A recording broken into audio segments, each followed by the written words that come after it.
अस्सलामुअलैकुम, welcome to cook with Noor. Kokni sweet series में आज बनाते हैं कोकनी पेलवे, जिसको कि आप स्टफ्ड क्रेप्स भी कह सकते हैं। ये भी कोकन में बहुत शौक से बनाए और खाए जाते हैं और बहुत ही आसानी से बनते हैं। और फिर से एक कोकोनट की डिश है ये, क्योंकि जैसे आपको पता है कि कोकन कोस्टल एरिया है तो वहाँ पर नारियल का यूज़ ज़्यादा होता है और बहुत शौक से किया जाता है। तो ये यहाँ पर मैंने मैदा लिया हुआ है और ये जो है हम सबसे पहले इसका बैटर बनाते हैं, तो ये इसी के लिए मैदा है, अंडा और फिर उसके बाद थोड़ा सा नमक और उसके बाद जो है ना इसमें मैंने येलो फूड कलर डाला है। हल्दी भी डाल सकते हैं या तो फिर आप टोटली इसको स्किप भी कर सकते हैं, लेकिन वो थोड़ा सा अच्छा लगता है कलर, तो उस वजह से मैंने डाला है। फिर उसके बाद थोड़ा थोड़ा करके दूध डालेंगे। बेसिकली हमें एक बैटर बनाना है जो न ही बहुत थिक हो और न ही बहुत थिन हो। तो ये जो है अब मुझको उसमें 1.5 कप दूध लगा है, मतलब तकरीबन 350 ml ऑलमोस्ट, या फिर 375, लेकिन यह हो सकता है आपको कम लगे, हो सकता है आपको ज़्यादा लगे। तो 1 कप तक डाल के फिर थोड़ा थोड़ा करके आप बढ़ाते जाए और फिर एक ऐसी कंसिस्टेंसी हो जैसे कि आपको दिख रहा होगा कैमरे पर कि जो बहुत ही ना थिक हो नहीं थिन हो। तो फिर उसके बाद हम उसको थोड़ा रेस्ट करने के लिए रख देंगे और तब तक के लिए हम जो है उसी ड्यूरिंग हम जो है उसकी स्टफिंग रेडी करेंगे, उसकी फिलिंग रेडी करेंगे। तो ये यहाँ पर मैंने घी गरम कर दिया है। यूजुअली कोकनी जो नाश्ते होते हैं या फिर इवन अगर देखा जाए तो इंडियन नाश्ते जो भी होते स्वीट्स होते हैं तो वो घी में बनाए जाते हैं और घी में उसका टेस्ट बहुत बढ़ जाता है।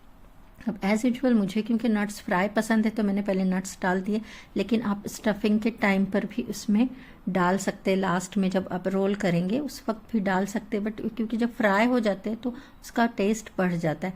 चीनी डालनी है और इलायची पाउडर डालनी है और चाहे तो आप उसमें सिनेमन स्टिक्स भी डाल सकते हैं, लेकिन बाद में आप निकाल लें उसको। तो उसको इतना फ्राई करना है कि इस चीनी का भी पानी और कोकोनट का जो अपना पानी होता है वो ड्राई हो जाए, क्योंकि फिर अगर उसमें पानी रह गया कोई भी तो फिर वो जो है बहुत जल्दी ख़राब होने के चांसेस है।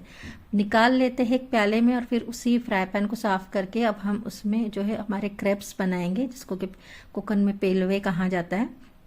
और फिर ये तकरीबन आप क्वार्टर कप के हिसाब से या उससे कम, डिपेंड्स ऑन योर ये कि आपकी फ्राई पैन कितनी बड़ी है या फिर कितनी छोटी है, उस हिसाब से बनाइए। थोड़ा सा नीचे से जब उसमें बबल्स ऐसे लगे तो फिर उसको पलट देना है।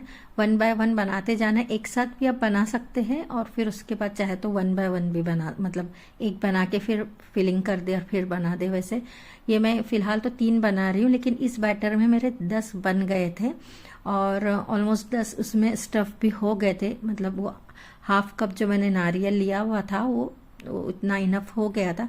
बट ये भी है कि नारियल के ऊपर होता है कि कितना बड़ा आप ले रहे हैं। जैसे मैंने हाफ नारियल लिया था तो ऐसा है कि आप कितना बड़ा है उस हिसाब से। तो ये 3 बन गए, अब उसकी हम फिलिंग करेंगे। तो ये जो है मैं एक साइड में डाल के रोल कर रही हूँ, लेकिन आप सेम इसी इसको जो है पूरा फैला के भी डाल सकते हैं। अब ये मैंने यहाँ पे 2 टेबल स्पून ली हुई है तकरीबन। आप कम या ज़्यादा आपके रिक्वायरमेंट के और आपके मज़े के हिसाब से आप उसको बढ़ा या कम कर सकते हैं। मैं एक ही साइड में डाल के उसको अच्छे से रोल करूँ, थोड़ा टाइट रोल कीजिए, नहीं तो आप पूरा इसको पूरा फैला के भी कर सकते हैं। अब फिर जब ये बन गए फिर मैंने इसको जो है ना बाइट साइज़ में, जो कि खाने के लिए आसानी हो, तो मैंने उसको जो है कट कर लिया था। लेकिन आप एज इट इज़ भी उसको कर सकते हैं सर्व, लेकिन मुझे वो दिखने में भी खूबसूरत लगता है और खाने में भी इजी हो जाता है कि बस एक पीस उठा लो, मुंह में डाल लो, दैट्स इट। तो मेरी फ्रेंड जो है मुसर्रत, उसे ये काफ़ी पसंद है। आई होप सो कि उसको और भी ज़्यादा पसंद आए। तो ये जो है देखने के लिए शुक्रिया। लाइक शेयर और सब्सक्राइब करना ना भूलें और फिर उसके बाद अपनी फैमिली फ्रेंड को भी ज़रूर बताइए, इस रेसिपी को ज़रूर ट्राई कीजिए। देखने के लिए शुक्रिया। अस्सलाम वालेकुम।